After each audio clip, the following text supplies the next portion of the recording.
Hey guys, Nikita here, and today I just want to get on here and share my story. I feel like at this point I have enough experiences and enough of a before and after to share with you guys to actually provide some value.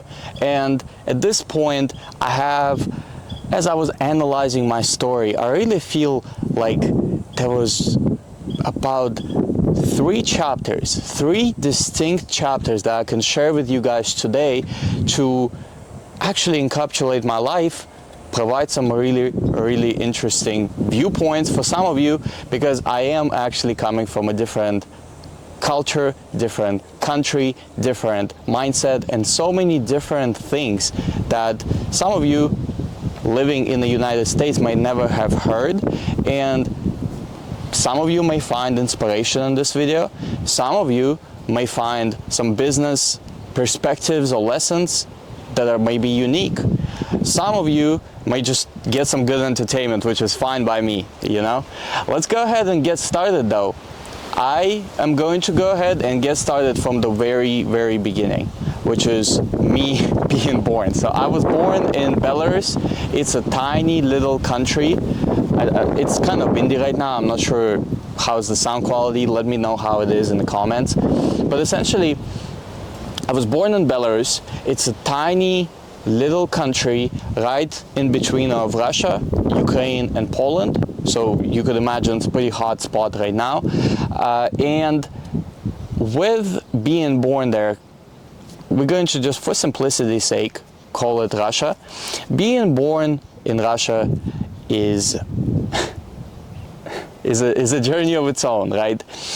Growing up, I grew up in a single mother household, so my dad was kind of around, kind of not.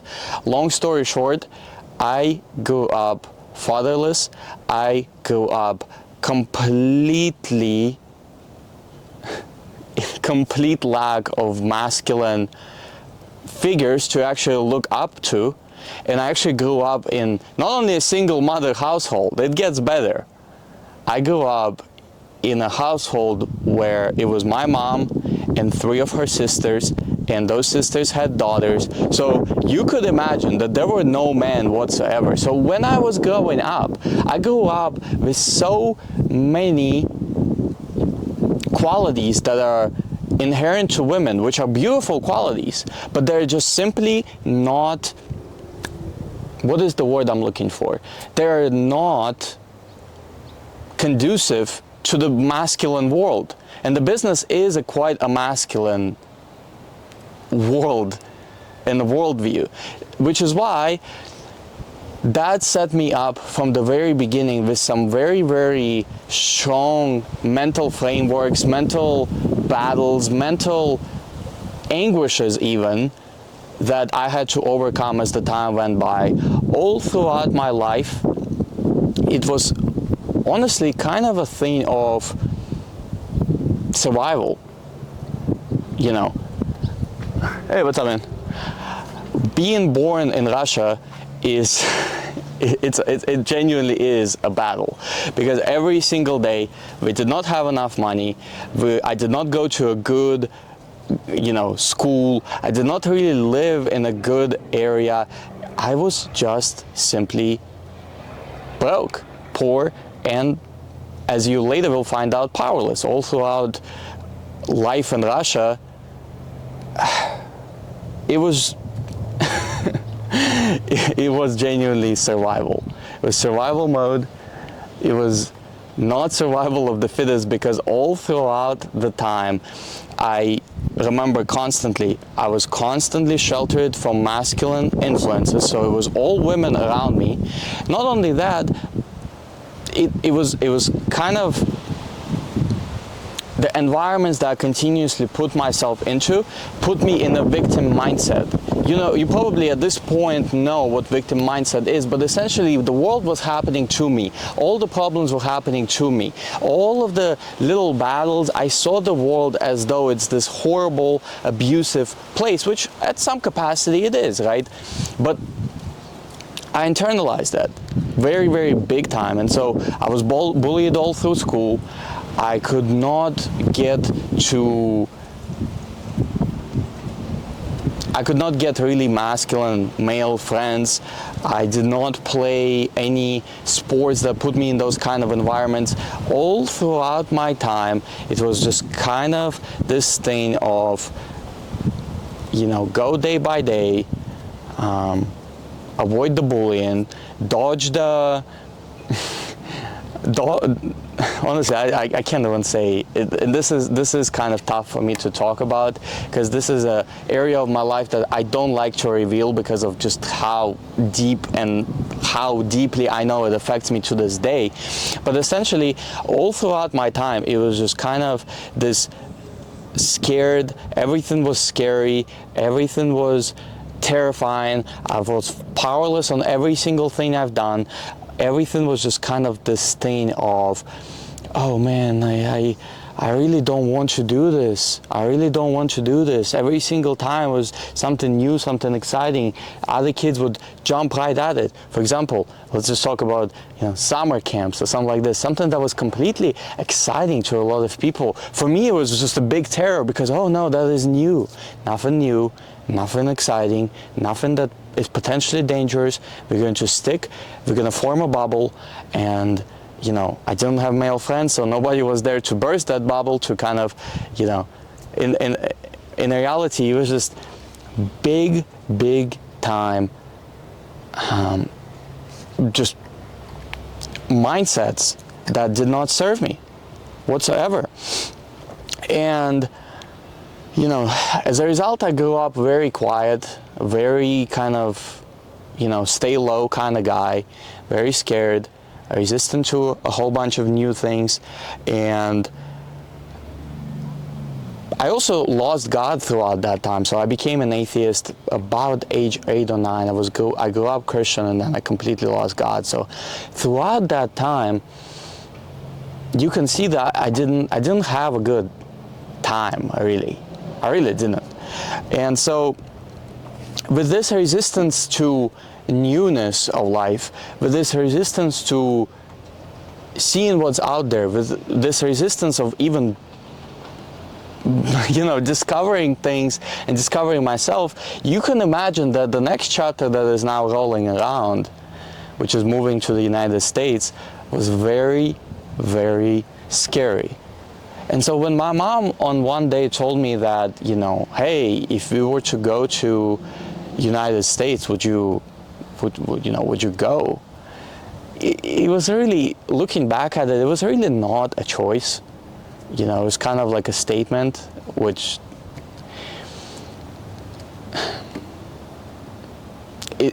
it's, I'm glad it happened now, but back then I was like, what? Go where? United States? That's the. Is that somewhere around here? So, with moving to United States, I was not prepared for it, to be honest with you.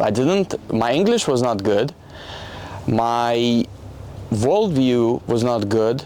I didn't really like United States people even, right? Because the culture, at least where I grew up, and the environments that I put myself into, really didn't stimulate a huge love for the people of the United States. As you could imagine, post-Soviet Union country, as you could imagine, country very competitive to the United States. You know, there was a whole bunch of stuff going on before then as well.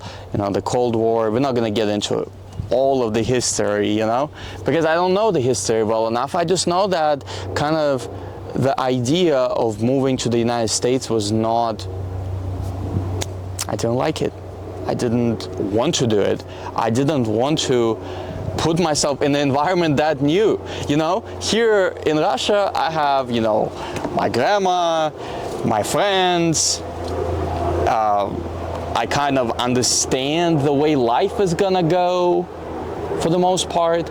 Moving to the United States, could you imagine how different of a life that would be? Could you imagine that any plans, you know, age 15, 16, 17, people start building these plans of what they want to do with their life, kind of what interests them and what they might be interested in, and they have, you know, couple of years somewhat of an idea of what's going to happen. For some people are completely lost, which is fine by me. But essentially, all of these little plans, all of these little roadmaps that I built for myself back then were completely shattered, because age 15, I believe it was, yes, age 15, maybe 16, it was time to go. And I went, and I still remember to this day, you know, saying bye to everybody. And honestly, even in this case, feeling like it was this kind of this half commitment. A lot of this is throughout my story. You will see my half commitments. This little fear to actually commit to something. So I remember telling, you know, my friends, being like, oh, you know, but I probably will be back in a couple of years, you know, I'm not really moving fully. I wasn't moving fully, but I kept trying to tell myself that no, I'm not. It's just gonna be a trip. It's gonna be a trip, okay? And so I remember, you know, a lot of tears, a lot of just saying bye to people, a lot of, you know, saying bye to people who are nowadays either not around anymore, or, you know, like one of my close relatives had a stroke. She cannot speak anymore, and that's tough. I mean, to be honest with you, like, you know, this every choice we make, big choices, small choices, I mean, at the end of the day, they have consequences to them, right? And so we decided to go after quite some time of preparation, which, by the way, it is going from there to here. It was quite a complicated process. We had to travel a lot. We had to get a whole bunch of paperwork, get a yes there, get a yes there, get a check there, get a fingerprints, whatever done. It was a whole year just to get ready to go to United States, okay?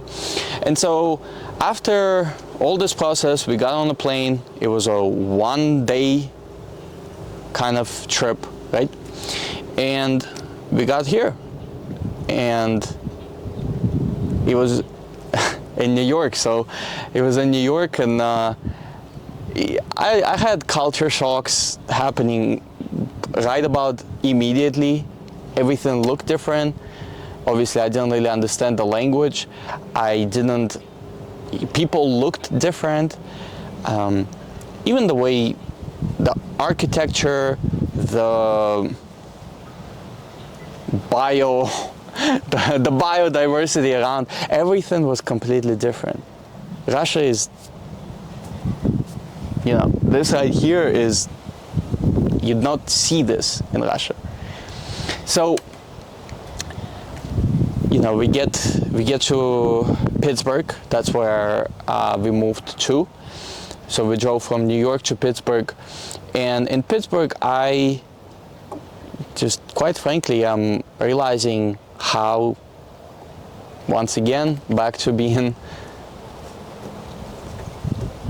essentially clueless I am, right? And I don't really know good English. You know, we get a tutor, so I'm learning English. There's a high school ahead of me, and honestly, not much to tell there. I was just very confused. I didn't really understand what was coming. You know, yeah, I felt kind of at that time lonely, but also everything was new, so it kind of balanced out. It was fine. But then comes high school, and in high school, this is where what's the saying? The rubber meets the road, right? Because in high school, I started actually interacting with people, and I am shocked by how different the culture is. And back then, I didn't know that, you know, in high school, everybody's kind of weird. Everybody's kind of trying to kind of figure things out. So you can imagine the mix. Everybody around me is kind of odd, and, you know, has a whole bunch of social dynamics and home dynamics and so much different stuff that they're dealing with.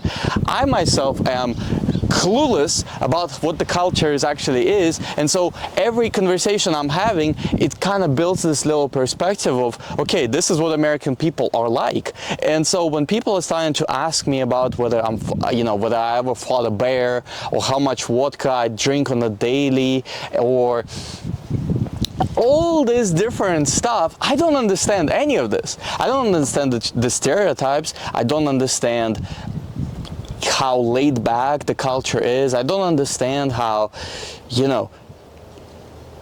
how different we truly are. And so back then people told me that I looked like I just got out of jail because I had no hair. I was very slouchy, and I looked at people from under my eyebrow. And I was extremely skinny too. Nowadays I can't say that I'm huge, but extremely skinny. So you could imagine. And so I was not with it, you could say, right? And so for first couple of weeks in high school, people were trying to, interact with me and whatnot. And after that, I sat at the lunch table by myself. I didn't really speak to anybody because I didn't understand language. And even homework would take me 3-5 hours to just complete simple assignments that people would cram in 15 minutes because I had to translate everything, right? And so throughout that time, for the entire year, I didn't talk to anybody. I was learning English. I got, quite frankly, lonely because there was so much stuff that I started to miss.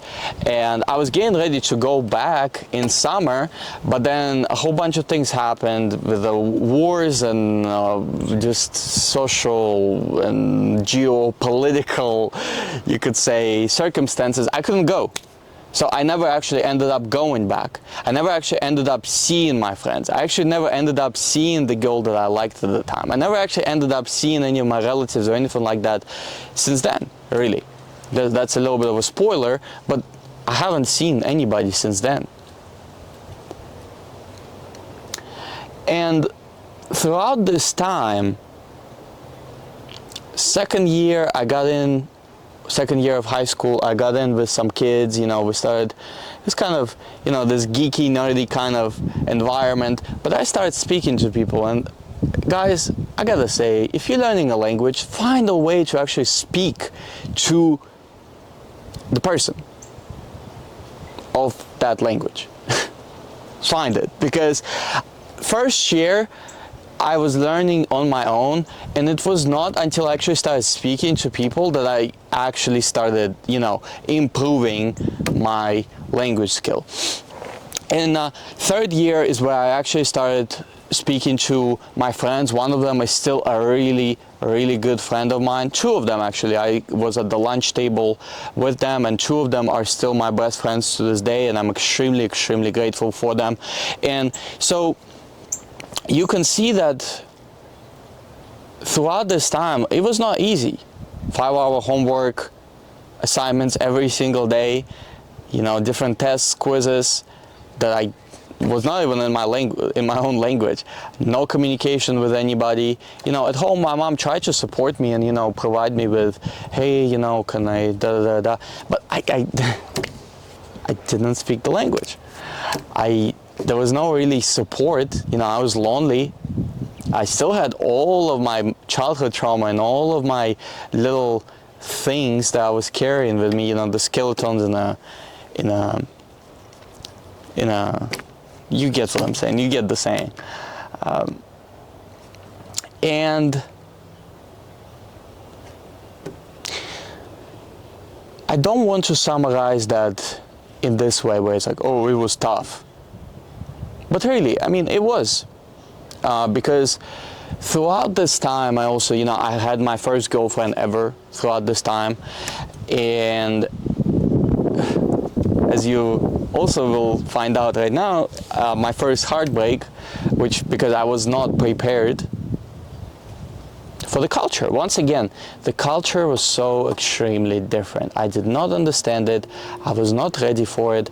It was just completely different, which is one of the lessons I want to share with you is that traveling is extremely important. I actually want to share a quick story about my friend Charlie, who is somewhere around here. He actually just came back from Sweden. He went to Sweden for like 3 weeks. Guys, traveling changed his perspective to the point where he is coming back a completely different human being. When I traveled, even when I was back in Europe or when I moved to the United States, it's just so huge because you get to learn and you get to see what people are like, and as a result you diversify in your personality. That is huge because you can't really tell a story that is interesting if you stayed in, you know, New Hampshire or whatever, the little town your entire life. You know, you can't tell a really good story. There is not really very interesting set of diversified experiences that you can seek out there. That's just the truth.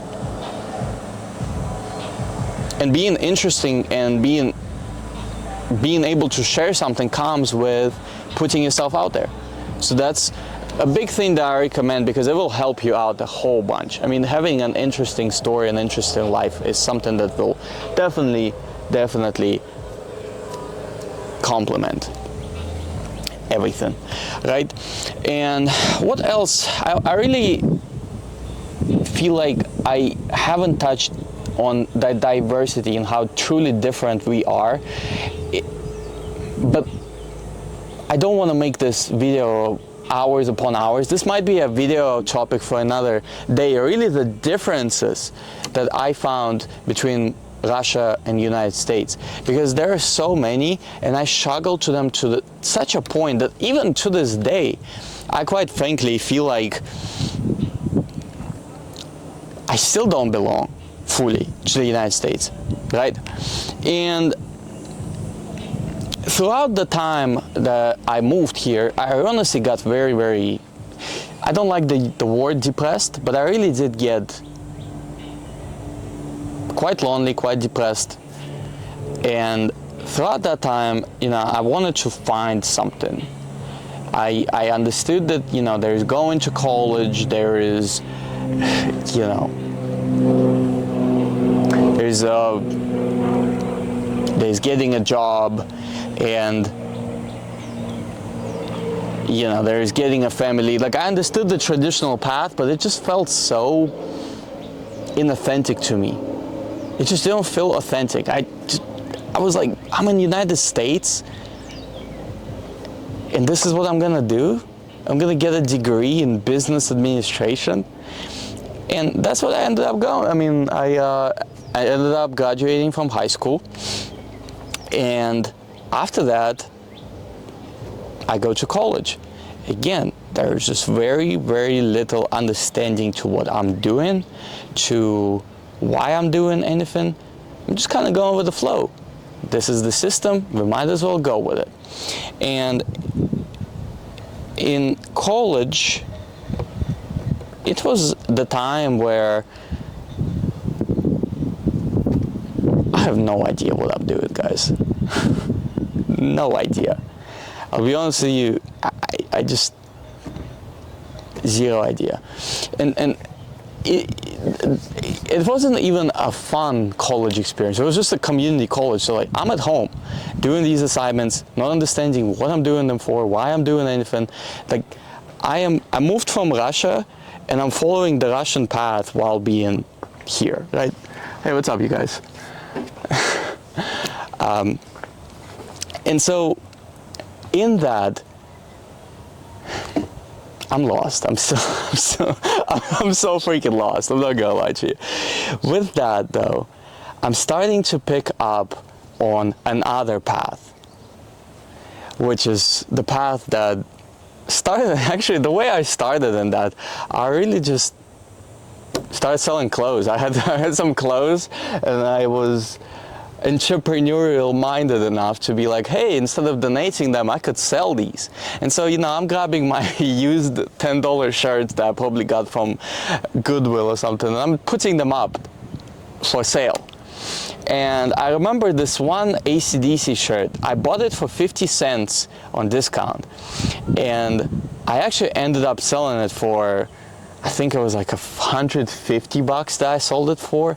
And I got hooked. That was my first experience of outsized returns that the entrepreneurial route could provide. And so I got obsessed to the point that I started growing this store, this reselling store. It was on a platform called Grailed, and I don't think I have it anymore, but essentially I actually ended up growing it to a pretty good amount. Like, it never made any significant amount of money, but I actually, I sold probably about 80 to 100 pieces. I had a little operation going, believe it or not. I had the lighting, and throughout that time I really discovered, and I guess we are segueing now into part 3 of this story, which is the business. Throughout this time I really recognized that I enjoyed building. I had extreme levels of flow when I just was building something. I was building my store at that time. I was obsessed about building that store. I was obsessed about getting the pieces, taking the pictures of them, taking better pictures, studying of, okay, how do I sell this? How do I type up the descriptions? What sells? What kind of logos? That was my first experience with business. And honestly, that business was, all right, so the camera overheated, so let's continue with this story. So chapter 3 starts out with that clothing selling business of mine. And this was really the lesson, the biggest and the most valuable lesson possibly of my entrepreneurial career is just the fact that there is another path. I mean, when I started out, genuinely guys, when I say that I had no idea that that there was another path aside from working 10 to 20 years, get promotions throughout the time, and kind of grind up the ladder. I didn't know that there was just something out there aside from that. The business, let me share with you guys a secret on what the business life is like in Russia. You get started. First of all, you don't have money. You don't have money. So you getting started is really good luck. Good luck. But if you did decide to get started, you need to show signs of profitability fast. I think, because the reason I kind of have an idea about it now is that I asked my friend, I'm like, hey, so what is the business route out in the United States, in Russia looking like? And he just told me straight up, he's like, yeah, man, you gotta be profitable fast. You're gonna give out a whole bunch of money to the government, irregardless of whether you're making money or you're not making money.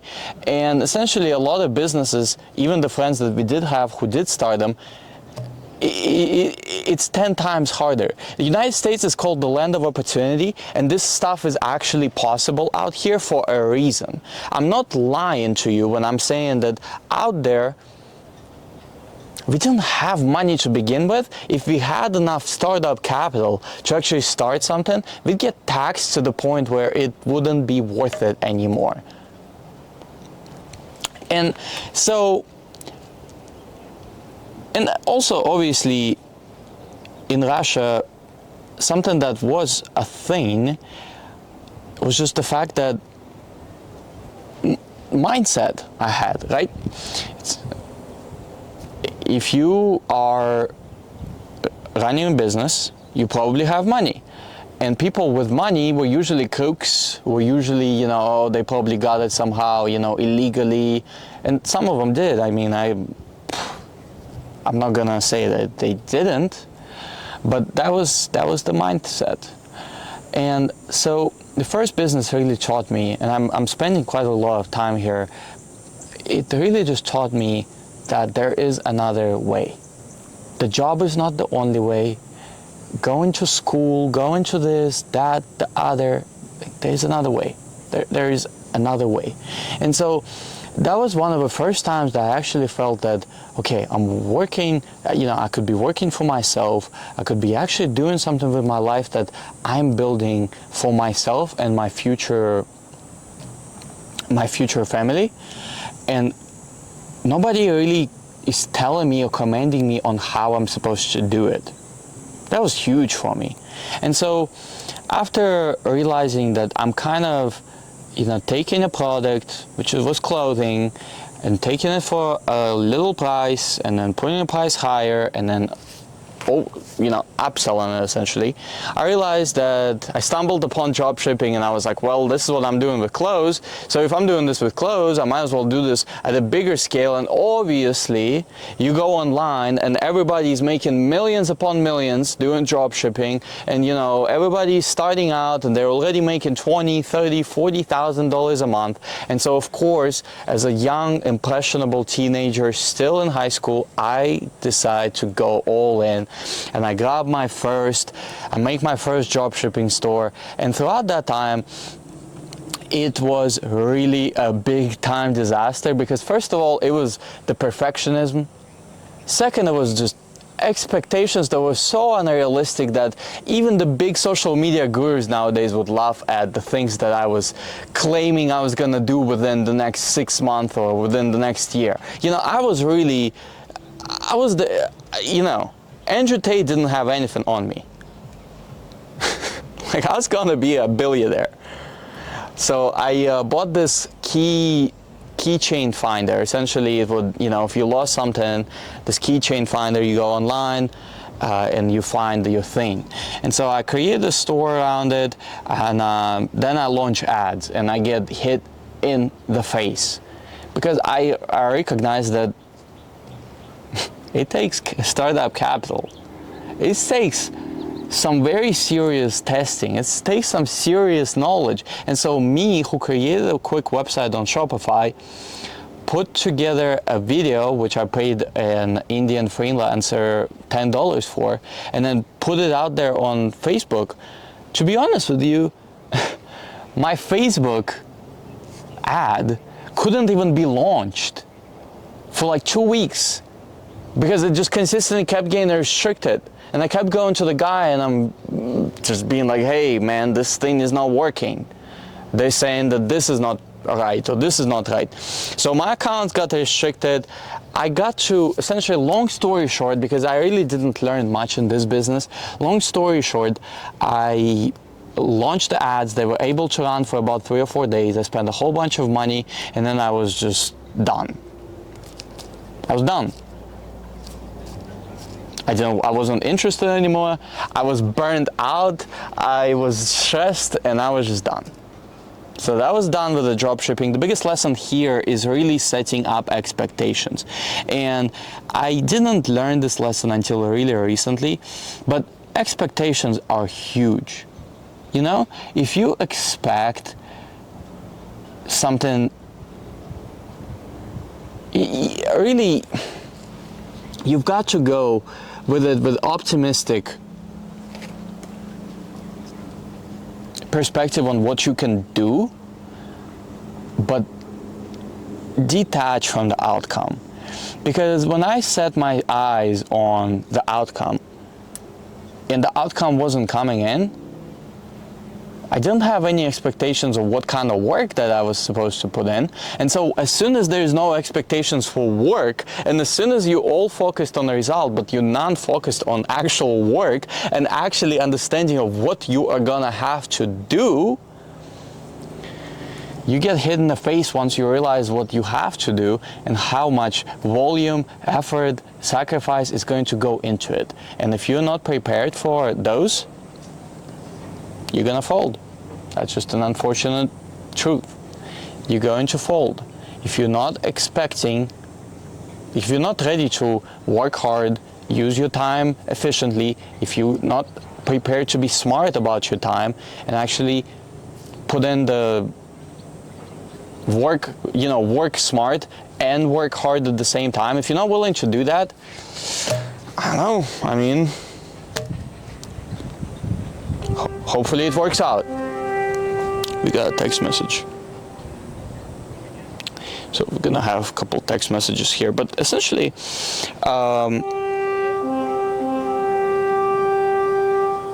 customer from my detailing company. But yeah, essentially, let's see. Then I took a little bit of a break there, and I went on to start my next venture. That was my second, I believe my second year in college, and I decided to go all in on the next thing.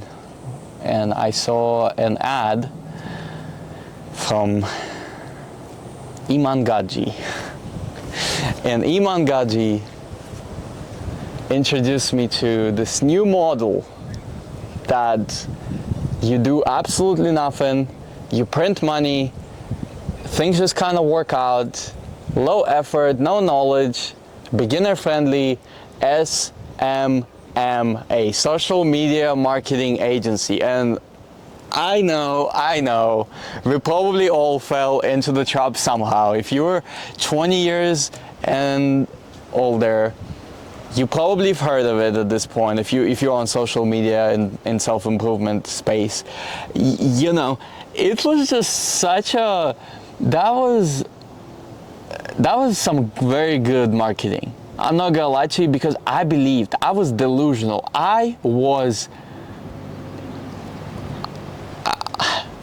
on top of the world. Iman Gadzhi actually made me believe that I was going to be successful with it, and all it takes is one client, and when it rains it pours, and you know, this, that, the other. And so I'm over there sending 20 emails a day, which is nothing, by the way, and you know, I'm over here expecting, you know, huge results. And quite frankly, I didn't know that what kind of results you could even expect. So I'm over here outreaching to these clients, and I'm like, hey guys, I'm going to give you 30 ROAS, 30 times the money that you invest with me. We're going to give you 30 ROAS. A couple people actually hopped on meetings with me. That was actually, and they were like, what do you mean 30 ROAS? How? And I'm just like, yeah, I mean, that's just the way it is, you know? It's just what happens when you're that good. But yeah, guys, I mean, I didn't sign any clients for a while. Then I started signing clients at dirt cheap rates because I started getting very, very desperate, essentially. I'm getting bit up by a bug. And throughout that time, there was so much. This was the business up to that point that I committed to for the longest, and there was so much, but it really was just so much suffering and mental anguish, because once again, I just never set expectations or what it's actually going to require. And so once I started learning what it actually requires, I started doing the work. I started realizing that I don't want to do the work. It was not interesting to me. I was not good at it. And learning, you know, you don't have to be good at anything, but learning about this thing was so extremely boring to me, and so extremely, I just didn't want to do anything with it. And so as a result, after a year, after getting a business partner, after cold calling, emailing, DMs, meetings, all this different stuff, I actually ended up even dropping money on a big, like $5,000 program or $3,000 program on the whole thing. And I didn't end up making really much of anything of myself in that business, and I shut it down because I just found myself in such a bad financial position that it just was, you know, a little bit more of this and I was cooked. Yo, Charlie, do we gotta go soon? No? So then comes, let's actually talk about the social media marketing game, because I really feel like there was so many lessons that I learned in that, but it was really, that was some of the worst time I had in the United States, just period, because I started getting exposed to what was actually required to be in business, and how much effort and how much sacrifice and how much energy it took. I really when you're in an online space, you look around and you're sold on the dream, you know? passive income, make money online, work from your laptop anywhere in the world, all of those. And once you realize what it actually takes, you really got to pick your business not based on the outcome, because really, if you guys, if you really think about it, the outcome of every business is, your dream outcome of every business is money, providing value to the customer, a little bit of clout, whatever. I really don't believe that businesses are all that different. I really don't. When I was entering my dropshipping business, I wanted the same thing out of it as I wanted from the social media marketing agency or the detailing business or whatever business I'm going to do. I really just wanted the freedom that comes with it, maybe even a little bit status back at the time. Not a little bit, a lot of status from back at the time. Guys, the dream outcome for every business, in my opinion, is the same. The work is different. You got to pick the work. You got to pick the suffering. You got to pick the actual things that are going to be required for you to achieve the dream outcome. The dream outcome is about the same. You got to pick the work. You got to actually see, okay, I'm probably going to suffer and probably going to take a ton of pain and sacrifice for breakfast, lunch, and dinner. So what am I willing to do and what am I not willing to do? Throughout my social media career, I found out that I was not willing to do the cold outreach. I was not willing to, sit there and lie to people about how this program is going to change their business and I'm going to do this, that, the other, and it's going to 100% work and there's not going to be anything from them. I was not willing to do this. And so when I was doing it, I felt extremely unaligned. The work drained the crap out of me and I just didn't want to do anything with it, right? So really important. I wish somebody told this to me. Don't pick the dream outcome. The dream outcome is about the same. Pick the work. And so with that time, I also, some other lessons that I learned that we're just gonna quickly, because tons of lessons, I just don't want to go into every single situation because there were so many of them and they were all not pleasant. So another thing is pick your partners wisely. Very important, because don't focus on the positive too much. Again, positive is nice, but a lot of this stuff is not positive, I'll be honest with you. At least I don't see it that way, and it kind of started serving me better when I just focused on the suffering rather than a dream outcome. Something else is marketing is really key. No matter how bad of a failure this business was, which, it was pretty bad failure, I still see it as the ultimate success because I got to experience. If the first business taught me that the importance, not even the importance, but rather the possibilities that come with the business route, the marketing agency actually showed me the importance of marketing and sales, and it really narrowed in my focus. And if your focus is narrowed in and you have your focus and you direct it towards something in any kind of business, really make it sales and marketing. That's a really good place to start because money is oxygen. If you're going to get money, you might as well focus on marketing. That's how you get the people to actually know about you and want to pay you the money, right? What else did I learn in this business? Honestly, I'm going to make a separate video about my social media marketing journey because that was something else. Again, the longest business I've done up to that point.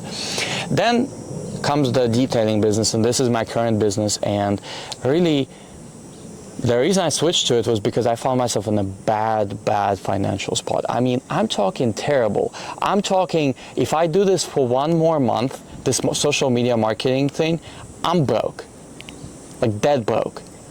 And so it was time to pivot. And something that I really enjoyed with the detailing business that I've done which I've never done before, was that I had the detailing business idea on Thursday. On Friday, I was detailing my first car. On Saturday, I had my first paying client. It was nothing glamorous. It was nothing, advanced. I didn't do any research. I didn't have anything set up. I just got to action. And as soon as I got to action, this thing felt more real than the entire almost 2 years of social media marketing agency. I made more money in the first 3 days of my detailing business than I did in 6 months of my marketing agency, because in my marketing agency I didn't make anything for a long time, right? And so with detailing, this is my current business, and this month actually marks the anniversary of my company. So first year in business a year ago. In July was when I started. It's July of 2025. And with this, it was quite a journey. I mean, I would love to go in a lot of detail. This channel and this, just my social media content, is going to be directed towards the detailing journey primarily. And so you can kind of stick around and follow me to get more lessons there. But really with the detailing, this was one of the first times that I actually focused on the suffering. I actually focused on the work rather than on the outcome. And this was the first time where I actually made sacrifices that actually made sense, right? When I started detailing, I focused on marketing primarily, and I didn't do much else of anything else. As a result, I started getting my Google reviews, I started putting my ads out there, I started doing all these different things and telling people about myself. I was in people's messages all the time. I put in the effort, and as a result, I started getting the work. As soon as the winter hit, I realized that, oh wait, I can't do this business in winter. Okay, cool.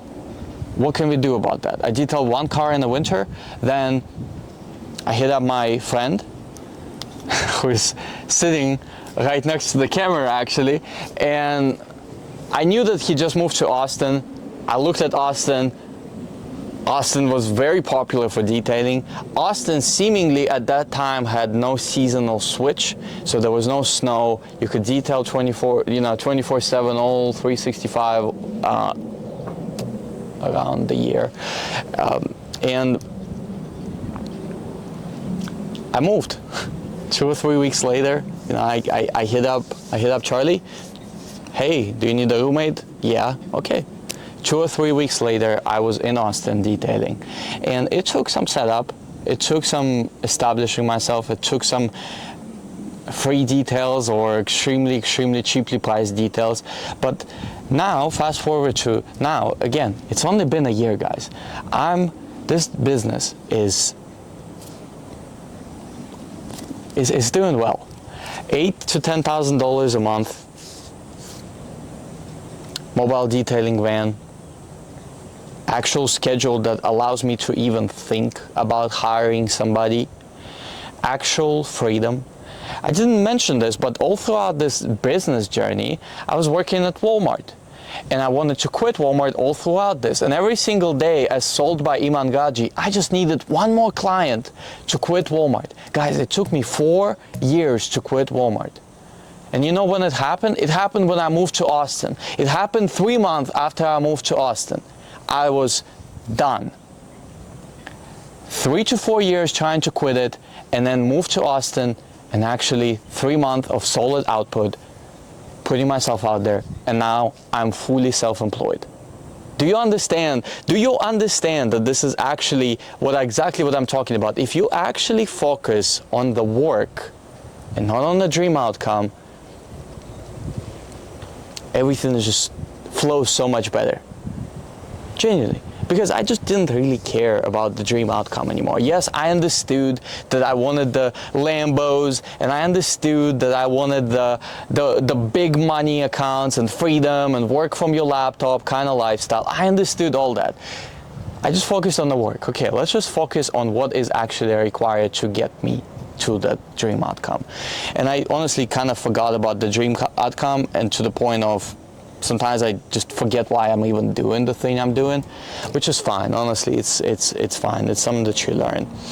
But yes, with this, a big learning lesson from the detailing journey was really just the importance of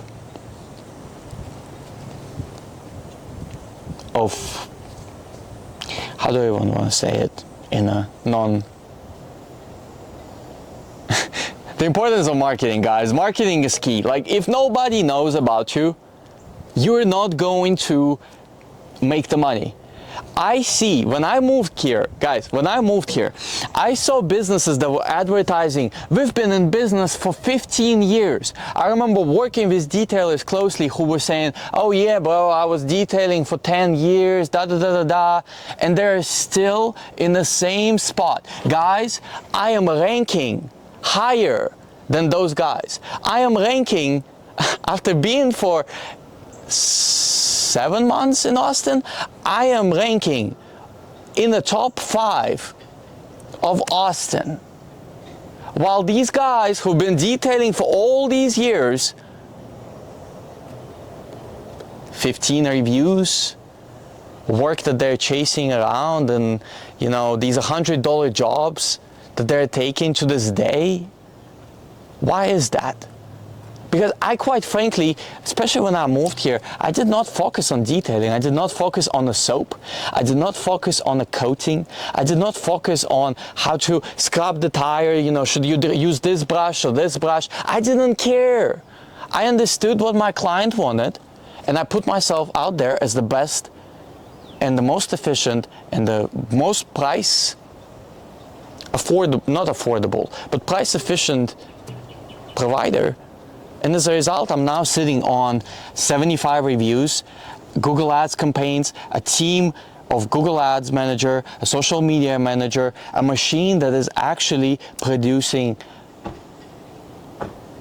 pretty solid output. I mean, for just a year in business, I was pushing for that 10K mark for so long. It's here now. And this is in full humility. I mean, glory to God, and you know, I thank God for this opportunity. But genuinely, guys, you just got to know what's driving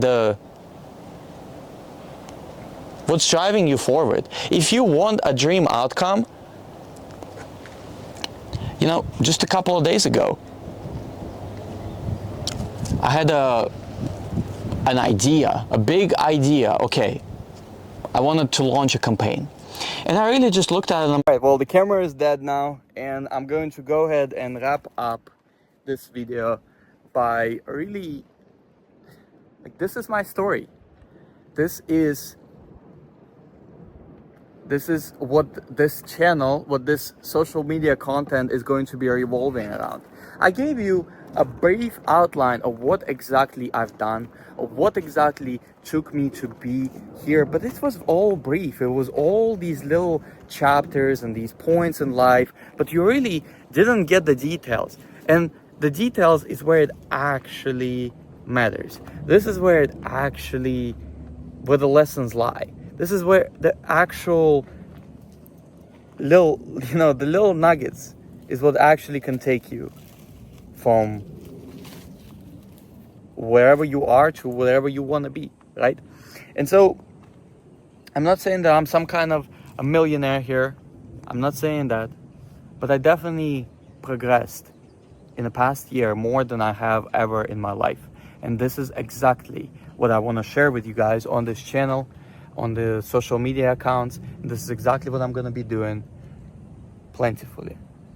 And so if this sounds interesting to you, go ahead and follow me on all the social medias, and I'm going to continue documenting my journey. And I appreciate you watching this video, and I will be seeing you hopefully soon. Thank you.